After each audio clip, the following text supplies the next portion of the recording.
and welcome to all of you. You're watching France 24's Tech Show. As Europe's biggest cybersecurity conference comes to an end, we take a look at what is really happening in cyberspace. How are states preparing for this new type of warfare? How are criminals endangering entire economies and lives with their attacks? We tell you more in just a few minutes. And you don't like the way your TV looks in your living room? Well, Samsung may have found a solution. We'll present you the Samsung Frame. We are all well aware that wars are being waged on the ground throughout the world, but many people don't quite realize yet that in an equally intense manner, a full-on cyber war is being held in cyberspace between states, companies, but also between criminals and law enforcement. To give you an idea of how many cyber attacks occur every second, take a look at this real-time worldwide cyber attack map. What it says is that cyber attacks don't ever stop. Well, for more, let's now welcome on set David Grout, Chief Technical Officer at Europe Middle East at FireEye. Thank you so much for being with us today. We just saw on this map a mix of lots of different types of cyber attacks, but when it comes to state-sponsored attack, the world just recently starting to see the extent of these attacks between nations. Yeah, exactly. In fact, the world discovered this kind of attacks mainly with NotPetya during the last summer. But the reality is that those kind of attacks are existing since probably 10, 15 years.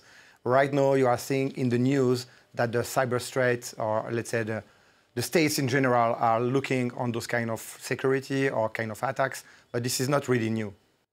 Now, David, it's widely agreed now that Russia is the most accomplished nations in the world in its ability to carry out state-sponsored attacks. Are there other actors, other states that are appearing on the map? Yeah, clearly Russia is one of the countries, probably not the only one, and surely not the only one. When you are looking on the map for the cyber attacks in general, you can see other countries like North Korea, Iran, and Chinese, who are clearly the countries that we are talking about a lot of time or every time when we are talking about cyber attacks. But we are also seeing newcomers in this kind of world map, I will say. And I don't know if you heard about it, but last year, as an example, we start to talk about APT32 with a group coming from Vietnam. And Vietnam is not really a state that we thought about when we think about cyber attacks. But right now, we are seeing that this is a cyber world conflict with a lot of countries who want to be part of the game. Right, and companies also are often targeted. Yeah, sure. Companies are clearly the vehicle for those kind of cyber attacks. You are not seeing a lot of attacks between countries themselves, even if they exist. What you are seeing a lot is cyber espionage and cyber attacks between nation-state groups who are targeting companies in other nations. And, you know, states, all of the different states are now coming out with cyber security doctrines. The French ministry recently talked about its cyber doctrine and said that it was going to hire 1,000 more cyber combatants. Other than beefing up, you know, the cyber army of countries, states are looking to the dark web to try to find what attackers are doing and try to get ahead of the game. Yeah, in fact, what we are seeing right now is a clear reflection between the real world and the virtual world. In the real world, you want to be able to spy and understand what will be the next step when you are looking on an attacks. And this is clearly what the states are doing right now with the dark web. They want to go to the dark web, the web that nobody knows, and they want to try to understand what will be the next attack, what will be the next tools that those cyber attackers will use. David Grout, Chief Technical Officer, Europe, Middle East at FireEye. Thank you so much for that. So why should you care on a personal level about cybersecurity issues? Well, in a very near future, security breaches on IT systems could have graver consequences than you think. This, as the Internet of Things is creating an important interconnection between our cars, our homes, and our cities. Ellen Gainsford takes a look. As the world becomes more connected, it's not just your computer that's at risk of cyber attack. Hackers can open your garage door or even take remote control of your vehicle. The entry point for any attack is the radio key of the car. We can find the signal, copy it, and then open the car and start it. With a couple of cheap bits of equipment, anyone can override the navigation system of a car. This receptor costs 25 euros from any online vendor. While this costs 90 euros, it can emit and receive. Currently, there are more than 20 billion connected objects in the world, and there will be more than 75 billion by 2025. These devices, known as the Internet of Things, could be weak spots in the cities of the future. The French authorities have identified 249 key services that could be affected, including energy and transport sectors. Airbus cybersecurity works to prevent these kind of attacks by simulating potential threats.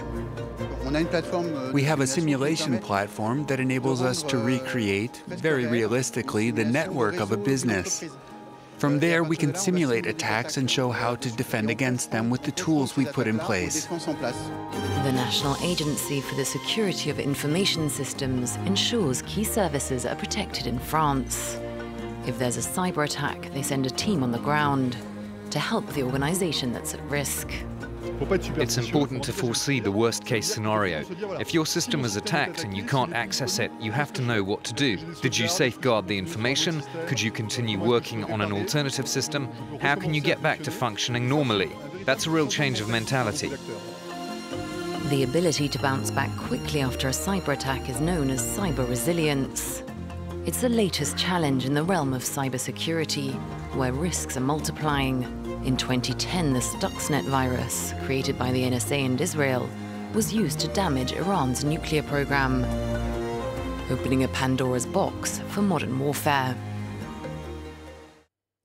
It's a topic that's attracting more and more attention. How are tech companies using the insights of behavior design to keep us returning to their products? Well, the French Data Protection Authority just came out with a document outlining some of these manipulative designs.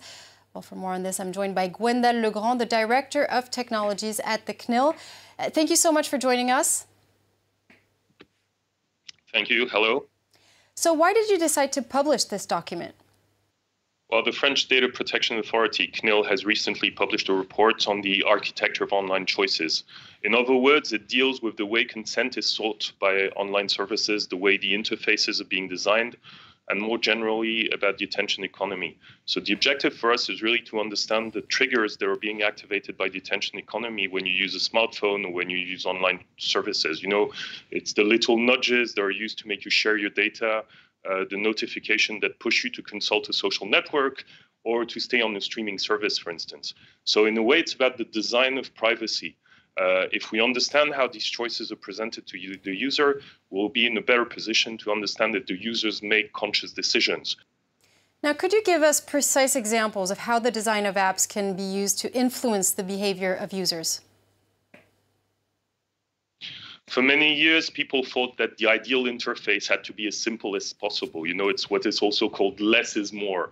It's the idea that the user should not think about what he's doing, and this requires to stimulate the user and to make choices on his behalf. So, for instance, in the physical world, you know, you have your safety belt in your car that is going to beep until you buckle up. This is design.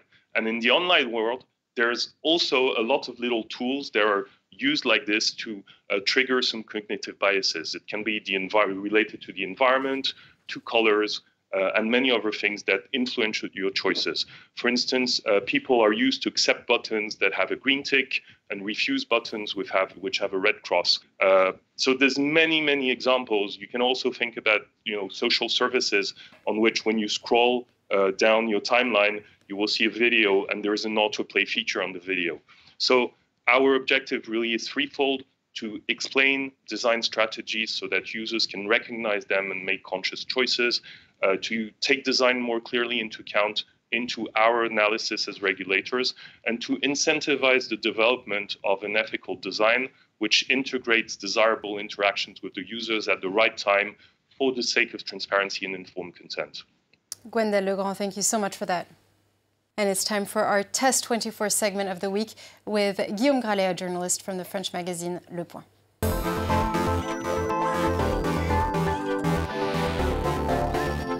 While the Samsung frame may look like any other TV, when you take a closer look, you realize it can actually be configured for wall mounting and start looking almost exactly like a hanging picture frame. I'm now joined on set by Guillaume Gralet from the French magazine Le Point. Thank you so much for being here, Guillaume.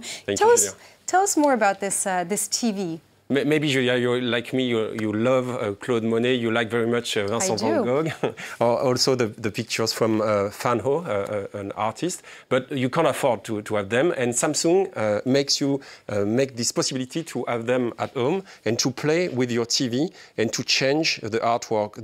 It's not a new idea. Sony tried to do that a few years ago, but Samsung has many agreements with museums all around the world, like the Vincent van Gogh Museum in Amsterdam, and that makes available for a community to exchange ideas on this artwork. You can download some personal pictures from your phone as well, and in the future you're gonna command it by the voice through Bixby. So it's great for your home decoration, but also you can change up whatever is in your frame. Thank you so much for that. Guillaume Garet there from the French magazine Le Point. That brings us to the end of this week's edition of Tech 24, but you can watch it again on our website, france24.com.